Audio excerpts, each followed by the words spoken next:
Free speech, am I right? Well, recently we've had some interesting situations with speech, with the late night talk show host Jimmy Kimmel getting his show pulled. Now, there are two characterizations of this event. And I'll start with the one on the MAGA side. Basically, Jimmy Kimmel isn't funny and decided, oh, he's losing us a bunch of money. ABC thought this. ABC thought Jimmy Kimmel is losing us a bunch of money. He has low reviews, and so his show got pulled. However, when you've got the mainstream media and maybe the Democrat side, they say the FCC threatened to use government force against ABC and Disney if they didn't do something about Kimmel because of his comments on Charlie. And really, that's where all the evidence points to. I'm fairly conservative. I think in most timelines I would vote Republican, but currently, with the absolute craziness that has been the Republican Party since 2016, not in this situation. This is the party that huge on free speech being their big thing in this election. One of the guys that I was sort of interested in and then saw his true character, Vivek Ramaswamy, talked about how this was the party of free speech. Right now, this just looks like the party in power is saying, our turn to do these things that we've been complaining about for years. I don't like what Jimmy Kimmel said. Most people don't like what he said. A lot of people thought it was a little too far and inaccurate. However, as a First Amendment right, that should be up to the studio to decide without any government interference. ABC literally heard that joke and was like, okay, Kimmel, since you said that and you're not going to apologize, booyah, get out of here. However, the issue is with the FCC and the chairman of the FCC literally saying that they threatened the company and literally told them what to do, and then with the broadcasting company is doing the exact thing less than a day later, is not good for free.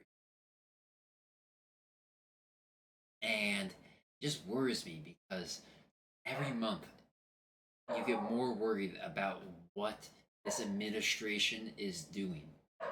And the issue is that you are going to have a loyal percent of the population follow whatever Trump and cronies do. Oh, that's crazy. Sorry, janky setup, so didn't move my mouse around enough, so screen turned off. But a percent of the population, a huge amount of influencers, well, not even influencers, ex people that just repost MAGA stuff, are gonna be telling the voters, the MAGA supporters, everything's okay. Even when there's so many issues going on right now, so many red flags. Really, I want to make this video. I don't think it's gonna get any views, but in case it does, people need to wake up and see what's going on. There's some suspicious stuff going on with the court system. There's some suspicious stuff with the covering of the Epstein files. There's some suspicious stuff about what's going on with free speech. One of the greatest problems of Trump is that whoever he talks to most recently is what his opinion is for that day. There was the thing about the tariffs.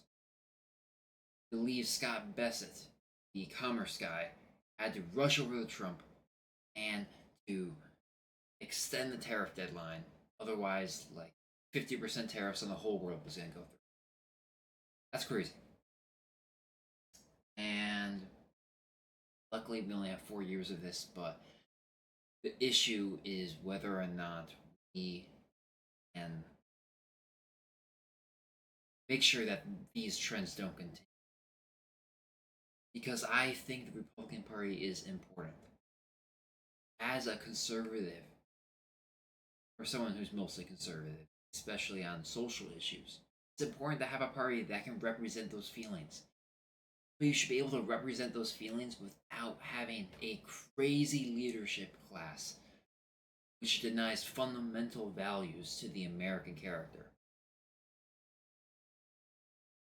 And so that's just what I'm annoyed by. Um, the whole shooting situation, Kirk, is terrible. For a while, I actually liked the guy. I liked a lot of his arguments. Of course, when I got around to election season and he started being super pro Trump, I drifted apart from him. What happened to him was truly terrible. And I think one of the great things that can come from this, because great things can come from terrible things, is that we can start understanding the crazy situation we're in. He was a huge proponent of free speech, and seeing a situation like this from his own party is disappointing. I've been seeing a lot of videos on YouTube of people awakening to how important politics is. I just went through X and just literally, I mean, I sound like a stupid moderate, but just the lies and inaccurate information from both sides. And just having no understanding of these people, how they can just lie like this. Maybe they actually believe it, but just lie after lie. And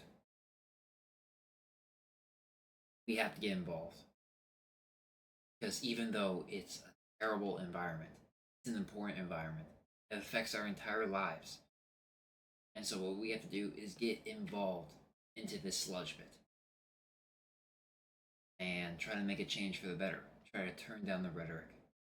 Try to make baseline values exist. Oh, I did the thing with the mouse not moving.